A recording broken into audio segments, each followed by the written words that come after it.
ഇന്ന് നമ്മൾ ഡിസ്കസ് ചെയ്യാൻ പോകുന്ന ടോപ്പിക് എന്ന് പറഞ്ഞു കഴിഞ്ഞാൽ ഡാറ്റയെ കുറിച്ചാണ്. ഡാറ്റ എന്ന് പറയുമ്പോഴത്തേക്കും നമ്മുടെ ലോജിക് എലമെന്റ്സിലെ മൂന്നാമത്തെ പാർട്ടാണ് ഡാറ്റ എന്ന് പറയുന്നത്. ഏറ്റവും പവർഫുൾ ആയിട്ടുള്ള, അതായത് ഒരു ബിസിനസിന്റെ ഫ്യൂച്ചർ അല്ലെങ്കിൽ ബിസിനസ്സിൽ എത്ര പ്രോഫിറ്റ് വേണം, അല്ലെങ്കിൽ നമ്മൾ പറയുന്ന നമ്പേഴ്സ് ഉപയോഗിച്ച് എത്ര പ്രോഫിറ്റ് നമുക്ക് ജനറേറ്റ് ചെയ്യാൻ പറ്റും തുടങ്ങിയ എല്ലാ കാര്യങ്ങളും കൃത്യമായി പ്രെഡിക്റ്റ് ചെയ്യാൻ പറ്റുന്ന ഒരു ഏരിയയാണ് നമ്മൾ ഇന്ന് ഡിസ്കസ് ചെയ്യാൻ പോകുന്നത്. അതാണ് ഡാറ്റ എന്ന് പറയുന്നത്. ഡാറ്റയ്ക്ക് നമുക്ക് 4 പാർട്ട് എടുത്ത് തരംതിരിക്കാം. ഫസ്റ്റ് പാർട്ട് എന്ന് പറഞ്ഞു കഴിഞ്ഞാൽ മാർക്കറ്റ് ഡാറ്റ, രണ്ടാമത്തെ പാർട്ട് എന്ന് പറഞ്ഞു കഴിഞ്ഞാൽ കോമ്പറ്റീറ്റർ ഡാറ്റ, മൂന്നാമത്തെ പാർട്ട് എന്ന് പറഞ്ഞു കഴിഞ്ഞാൽ ടീം ഡാറ്റ, നാലാമത്തെ പാർട്ട് എന്ന് പറഞ്ഞു കഴിഞ്ഞാൽ കോസ്റ്റ് ഡാറ്റ. ഇങ്ങനെ 4 ഏരിയാസ് ആണ് നമുക്ക് ഡാറ്റയുടെ സെക്ഷനിലായിട്ട് നമുക്ക് വരുന്നത്. അപ്പൊ ഇതിലെ first part market data. Market data എന്ന് പറഞ്ഞു കഴിഞ്ഞാൽ നമ്മളൊരു പ്രൊഡക്റ്റ് മാർക്കറ്റിലേക്ക് ഇറക്കുന്ന സമയത്ത് ചിലപ്പോൾ എക്സിസ്റ്റിംഗ് ആയിട്ടുള്ള ഒരു പ്രൊഡക്റ്റ് ആയിരിക്കാം, അല്ലെങ്കിൽ യൂണീക്ക് ആയിട്ടുള്ള ഒരു പ്രൊഡക്റ്റ് ആയിരിക്കാം. രണ്ടും തന്നെയാണെങ്കിലും ഒരു കാര്യം കൃത്യമായിട്ട് നമ്മൾ പരിശോധിക്കേണ്ടതുണ്ട്. ഒന്ന്, ഒരു 100 പേര്, ഇപ്പൊ നിങ്ങളുടെ സർവീസ് ഏരിയയിൽ ഒരു 100 പേര് എടുത്തു കഴിഞ്ഞാൽ എത്ര പേര് ആ പ്രൊഡക്റ്റ് കൃത്യമായിട്ട് ഉപയോഗിക്കുന്നുണ്ട്? ഇതിന്റെ കൃത്യമായൊരു ഇൻഫർമേഷൻ നമ്മൾ ഫസ്റ്റ് കളക്ട് ചെയ്യണം. ഏറ്റവും ഇമ്പോർട്ടൻ്റ് ആയിട്ടുള്ള ഒരു പാർട്ടാണ്.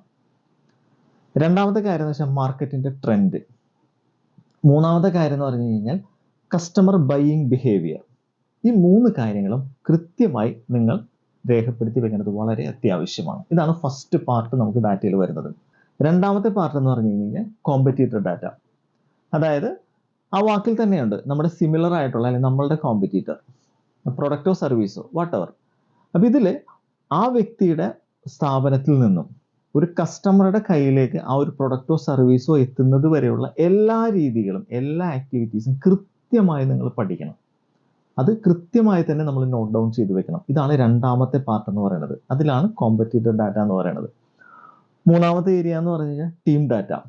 ടീം ഡാറ്റ എന്ന് പറയുമ്പോഴത്തേക്കും ഇപ്പോൾ ഒരു സ്ഥാപനത്തെ സംബന്ധിച്ചിടത്തോളം നമുക്ക് അവിടെ മാർക്കറ്റിങ്ങിന്റെ ഒരു സെഷൻ ഉണ്ടാവും, സെയിൽസിന്റെ ഒരു സെഷൻ ഉണ്ടാവും.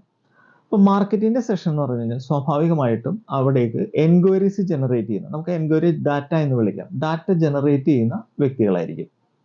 സെയിൽസ് എന്ന് പറഞ്ഞു കഴിഞ്ഞാൽ ഈ ഡാറ്റ ഹാൻഡിൽ ചെയ്ത് ബിസിനസ് കൺവേർട്ട് ചെയ്യുന്ന വ്യക്തികളായിരിക്കും. ഇതാണ് പൊതുവെ ഒരു ബിസിനസ് സ്ഥാപനത്തിന്റെ ഒരു സിസ്റ്റം വരുന്നത്. ഈ മാർക്കറ്റിങ്ങിന് വേണ്ടി നമ്മൾ എടുക്കുന്ന ഒരു മെത്തേഡ് എന്ന് പറഞ്ഞു കഴിഞ്ഞാൽ ലാസ്റ്റ് ഒരു 3 months നമ്മൾ പ്ലാൻ ഔട്ട് ചെയ്തിട്ട് അതിൽ വന്നിരിക്കുന്ന ഡാറ്റ മാർക്കറ്റ് ചെയ്യുന്ന സമയത്ത് അവർക്ക് മാർക്കറ്റിലൂടെ അല്ലെങ്കിൽ നമ്മുടെ പ്രൊഡക്റ്റിനെ കുറിച്ച് മാർക്കറ്റ് ചെയ്തിട്ട് കിട്ടിയിട്ടുള്ള ഡാറ്റയുടെ ഒരു കൺസിസ്റ്റൻസി, ഒരു മാസം 100 ഡാറ്റയാണോ പുതുതായിട്ട് വരുന്നത്, അല്ലെങ്കിൽ പുതുതായിട്ട് വരുന്ന ഡാറ്റയുടെ നമ്പേഴ്സ് കൃത്യമായിട്ട് നമ്മൾ നോട്ട് ഡൗൺ ചെയ്യേണ്ടത് അത്യാവശ്യമാണ്. അത് ലാസ്റ്റ് 3 മാസത്തെ. ഇനി സെയിൽസിന്റെ ഒരു പാർട്ടിലേക്ക് വന്നു കഴിഞ്ഞാൽ ഓരോ മാസവും നമുക്ക് ഈ ഒരു ഡാറ്റയിൽ നിന്ന് കിട്ടുന്ന സെയിൽസ് കൺവേർഷൻ കൃത്യമായിട്ട് നോട്ട് ഡൗൺ ചെയ്ത് വെക്കുക. ഈ 2 പ്രോസസ്സുകളാണ് ഫസ്റ്റ് പാർട്ടായിട്ട് വരുന്നത്. പിന്നെ അതിൽ 2-3 കാര്യങ്ങളും കൂടി അഡീഷണൽ ആയിട്ട് വരുന്നുണ്ട്. അത് നമ്മുടെ പരിശീലനത്തിൽ കൃത്യമായിട്ട് തന്നെ നിങ്ങൾ പഠിക്കുന്നുണ്ടാവും. അടുത്ത സ്റ്റെപ്പിലേക്ക് നമ്മൾ പോകുമ്പോൾ എന്ന് പറഞ്ഞാൽ കോസ്റ്റിനെ കുറിച്ചാണ്. Cost data. കോസ്റ്റ് ഡാറ്റ എന്ന് പറയുമ്പോഴത്തേക്കും ഈ പറഞ്ഞിട്ടുള്ള പ്രോസസ്സുകൾ, ഇപ്പോൾ ഒരു സ്ഥാപനത്തെ സംബന്ധിച്ചിടത്തോളം ഒരു കസ്റ്റമർ ആ സ്ഥാപനത്തിലേക്ക് വരുന്നതിന് വേണ്ടി അല്ലെങ്കിൽ ഒരു പ്രൊഡക്റ്റ് മേടിക്കുന്നത് വരെയുള്ള ഒരു പ്രോസസ്സ്, ഒത്തിരി ഏരിയാസ് ഉണ്ടാവും. ഇപ്പോൾ ഡിജിറ്റൽ മാർക്കറ്റിംഗ് മാത്രമാണ് അവരുടെ മാർക്കറ്റിംഗിന്റെ ഏക സോഴ്സ് എന്ന് വിചാരിക്കുക. അങ്ങനെയുള്ള ഒരു സ്ഥാപനത്തെ സംബന്ധിച്ചിടത്തോളം അവിടെ വരുന്ന സ്റ്റാഫിന്റെ സാലറി തുടങ്ങിയ എല്ലാ കാര്യങ്ങളും നമുക്ക് ഈ ഒരു കോസ്റ്റിന്റെ അകത്ത് തന്നെയാണ് വരുന്നുണ്ടാവുക. അപ്പോൾ ആ ഒരു കോസ്റ്റ്, മാർക്കറ്റിംഗ് ആവട്ടെ സെയിൽസ് ആവട്ടെ, ടോട്ടൽ എത്രയാണെന്ന് നമ്മളത് വർക്ക്ഔട്ട് ചെയ്യുന്നു.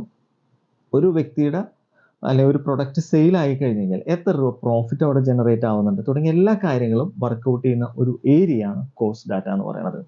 എന്നിട്ട് ഈ ഒരു 4 എലമെന്റും അല്ലെങ്കിൽ ഈ ഒരു 4 ഡാറ്റകളും കൃത്യമായി നമ്മൾ അനലൈസ് ചെയ്യും. ഇതാണ് ഡാറ്റ അനാലിസിസിന്റെ പാർട്ടിൽ digital market, 4th generation digital marketing നമുക്ക് ആവശ്യമായിട്ട് വരുന്നത്.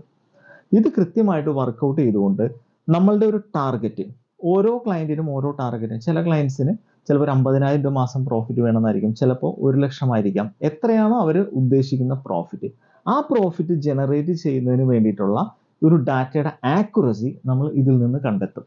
ഈ ഡാറ്റയുടെ ആക്യുറസി കറക്റ്റ് ആണോ, നിങ്ങൾ എക്സ്പെക്ട് ചെയ്യുന്ന നിങ്ങളുടെ ഇൻവെസ്റ്റ്മെന്റിന് ആനുപാതികമായിട്ടുള്ള പ്രോഫിറ്റ് 100% നമുക്ക് കിട്ടിയിരിക്കും. അതാണ് ഈ ഒരു ഡാറ്റയുടെ ഒരു പ്രത്യേകത. അപ്പോൾ ഇത് തന്നെയാണ് 4th ജനറേഷന്റെ ഏറ്റവും വലിയൊരു പ്രത്യേകത. പിന്നെ മറ്റൊരു പ്രധാനപ്പെട്ട ഒരു കാര്യം എന്ന് പറഞ്ഞു കഴിഞ്ഞാൽ ഈ പറഞ്ഞ ഡാറ്റ കളക്ഷൻ പോലുള്ള എല്ലാ ഏരിയാസും നമ്മൾ മാനുവലി ചെയ്യേണ്ട ആവശ്യം വരുന്നില്ല. അതിനൊക്കെ ഒത്തിരി ടൂളുകളുണ്ട്. അതെല്ലാം നമ്മൾ രണ്ടാമത്തെ ഏരിയ വരുന്ന ടെക്നിക്കൽ എലമെന്റ്സിൽ നമ്മൾ കൃത്യമായിട്ട് തന്നെ പഠിക്കുന്നുണ്ടാവും. ഓക്കെ, അപ്പോൾ ഇത്രയും പവർഫുൾ ആയിട്ടുള്ള ഒരു 4th ജനറേഷൻ ഡിജിറ്റൽ മാർക്കറ്റിംഗ് മാർക്കറ്റിൽ അവൈലബിൾ ആയപ്പോൾ അതിലേക്ക് തന്നെ എത്രയും പെട്ടെന്ന് തന്നെ നിങ്ങളുടെ മാർക്കറ്റിങ്ങിനെ സ്വിച്ച് ചെയ്യാനായിട്ട് ശ്രമിക്കുക. ഒത്തിരി കോസ്റ്റ് നിങ്ങൾക്ക് സേവ് ചെയ്യാൻ പറ്റും. അതേപോലെ തന്നെ കൃത്യമായി നിങ്ങൾ എക്സ്പെക്ട് ചെയ്യുന്ന പ്രോഫിറ്റ് എടുത്തുകൊണ്ട് നിങ്ങളുടെ ബിസിനസ് നിങ്ങൾക്ക് ചെയ്യാനും സാധിക്കുന്നതായിരിക്കും. അത്ര പവർഫുൾ ആണ് 4th ജനറേഷൻ ഡിജിറ്റൽ മാർക്കറ്റിംഗ് എന്ന് പറയുന്നത്. ഓക്കെ, അപ്പോൾ ഇതിനെക്കുറിച്ച് കൂടുതൽ എന്തെങ്കിലും അറിയണമെന്നുണ്ടെങ്കിൽ നമ്മുടെ താഴെ കൊടുത്തുള്ള വാട്സപ്പ് നമ്പറിൽ നിങ്ങൾക്ക് കോൺടാക്ട് ചെയ്യാവുന്നതാണ്. Okay, thank you.